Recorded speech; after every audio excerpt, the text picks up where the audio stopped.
بسم اللہ الرحمن الرحیم۔ السلام علیکم۔ میرے بہت ہی قریبی دوست کی بہن کے لیے رشتہ آیا تھا۔ میری حیثیت چونکہ اس گھر کے بیٹے جیسی ہی ہے، لہٰذا ہر اہم موقع پر بطور بیٹا میں ان کے غم و خوشی میں شریک ہوتا ہوں۔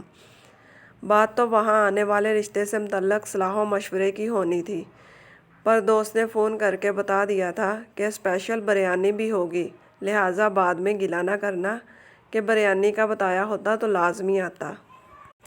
اب میں اس گھر کا بیٹا تھا، لہٰذا کیسے انکار کر سکتا تھا؟ آخر میری بہن کا معاملہ تھا۔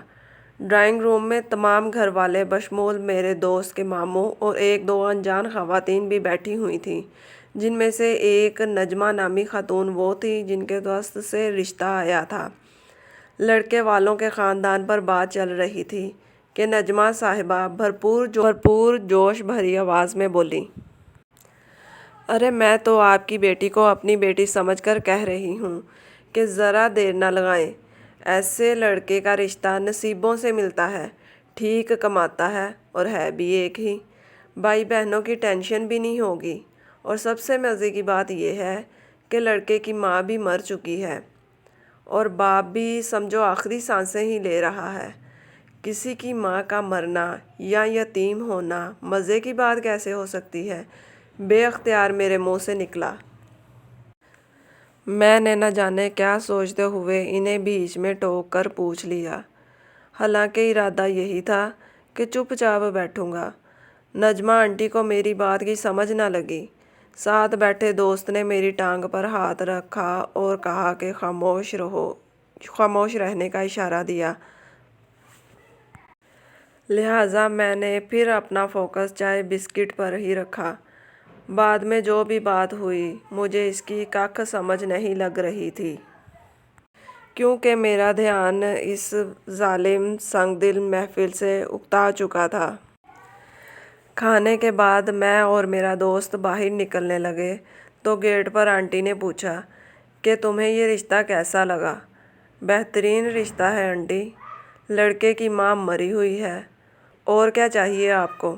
باپ بھی مر جائے گا تو سمجھو مزے ہی مزے۔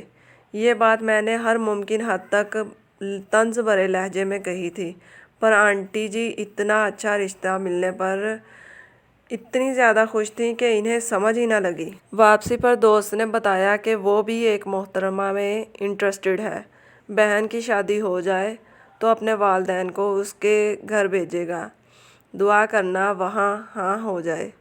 یار تیرے رشتے میں ہاں ہونا مشکل ہے، میں نے اسپاٹ لہجے میں کہا۔ کیوں؟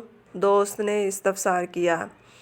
ایک تو تیری 2 بہنیں ہیں اور 3 بھائی ہیں، تیرے ابا بھی بالکل صحت مند ہیں، اور سب سے خراب بات یہ ہے کہ تیری ماں ابھی زندہ ہے۔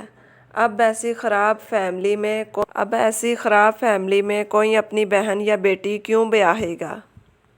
دوست کو سمجھ لگ گئی کہ میرا دماغ اب تک نجمہ صاحبہ کی اس گھٹیا جملے کے اور تمام فیملی کے اس پر خاموش رہنے پر تپا ہوا ہے، لہٰذا دوست خاموش ہی رہا۔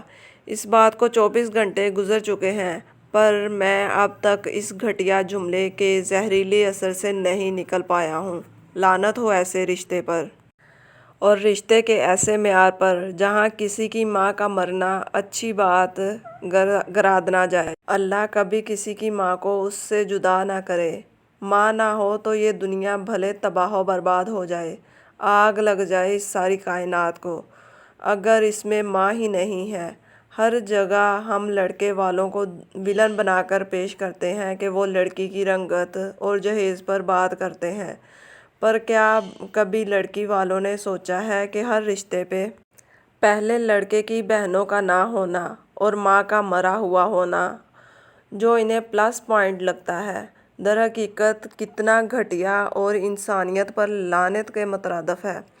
بجائے کسی کی ماؤں کو مارنے یا ان کے مر جانے کی دعائیں کرنے کے، اپنی بیٹیوں کو ایسی تربیت کریں کہ وہ اچھی ساس بن سکیں۔ ماؤں کو زندہ رہنے دیں، مائیں زندہ رہنی چاہیے۔